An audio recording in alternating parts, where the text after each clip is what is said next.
आज सकाळपासून सुरू असलेल्या मुसळधार पावसाचा जळगावच्या जिल्हाधिकारी कार्यालयात येणाऱ्या नागरिकांना सुद्धा मोठा फटका या ठिकाणी बसल्याचं चित्र पाहायला मिळतं आहे।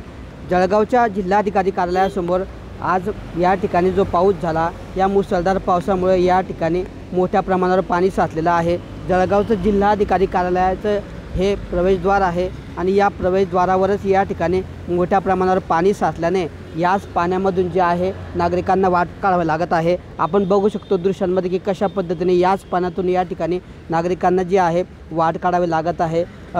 गेल्या काही दिवसांपूर्वी या ठिकाणी या रस्त्यांचं काम करण्यात आलं। सिमेंटचे रस्ते या ठिकाणी झाले, मात्र त्या सिमेंटच्या रस्त्यांवरून येणाऱ्या पाण्याचा निचरा होईल अशी कुठलीही व्यवस्था या ठिकाणी न करण्यात आल्यामुळे रस्त्यावरचं जे पाणी आहे ते थेट या ठिकाणी जिल्हाधिकारी कार्यालयाच्या प्रवेशद्वाराजवळ साचत आहे। पाऊस पडतो, मुसळधार पावसामुळे रस्त्यावरून वाहून येणारं सर्व पाणी जे आहे या ठिकाणी जिल्हाधिकारी कार्यालयाच्या प्रवेशद्वाराजवळ साचत असतं। आपण बघू शकतो दृश्यांमध्ये की किती मोठ्या प्रमाणावर पाणी आहे। तब्बल गुडघाभर पाणी या ठिकाणी साचल्याचं चित्र आपल्याला पाहायला मिळतं आहे।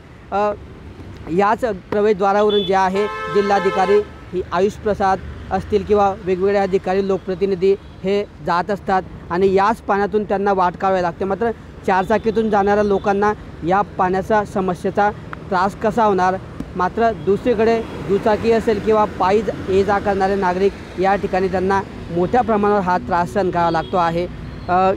गेल्या अनेक दिवसांपासूनची ही समस्या आहे, मात्र या समस्येवर कुठलाही उपाय निघत नसल्यामुळे ज्यावेळी मुसळधार पाऊस होतो त्यावेळी या ठिकाणी मोठ्या प्रमाणावर पाणी या ठिकाणी साचत असतं आणि त्याचा सामना जो आहे जळगाव जिल्हाधिकारी कार्यालयात येणाऱ्या नागरिकांना करावा लागत असतो। मोठ्या प्रमाणावर जळगावच्या जिल्हाधिकारी कार्यालयामध्ये वर्दळ असते आणि याच ठिकाणी प्रवेशद्वारावर अशा पद्धतीने हे पाणी साचल्यामुळे नागरिकांना असंख्य अडचणींचा त्रास सहन करावा लागत आहे। जर जळगावच्या जिल्हाधिकारी कार्यालयाच्या प्रवेशद्वारावरची जर अशी परिस्थिती असेल तर इतर ठिकाणची काय, असा प्रश्न देखील उपस्थित होत असून या पाण्याचा निचरा होण्याची व्यवस्था करण्याची मागणी नागरिकांकडून केली जाते आहे।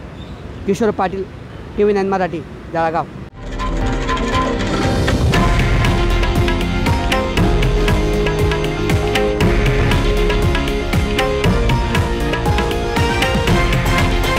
हे आहे देशातील नंबर 1 न्यूज नेटवर्क आणि आपण पाहत आहात TV9 मराठी, एकमेव।